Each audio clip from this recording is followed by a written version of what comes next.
In this video, I will show you how to download and install disk drill software in Windows 11. If you want to download and install disk drill without any error, watch this video till end. Firstly, you need to open any browser. Here I am opening Google Chrome. After opening Google Chrome, you have to search disk drill in search bar. After searching this disk drill in search bar, then press enter. And here you can find disk drill data recovery software free download. Click this link. When you click this link, here you'll find free download for Windows. When you click free download disk drill data recovery software, here you'll find many options.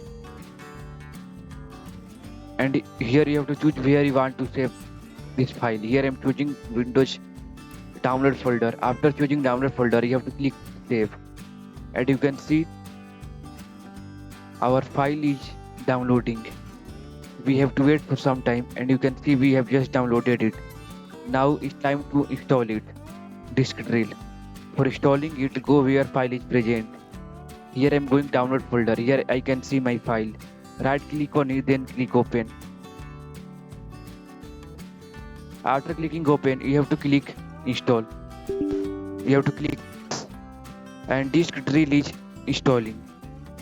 We have to wait for some time. Then we will open the software and we will use it. Here you can see disk drill logo. It means we have successfully downloaded it and installed it. When you click launch, disk drill will be open. I hope this video help you. If you have any query, you can ask in comment box.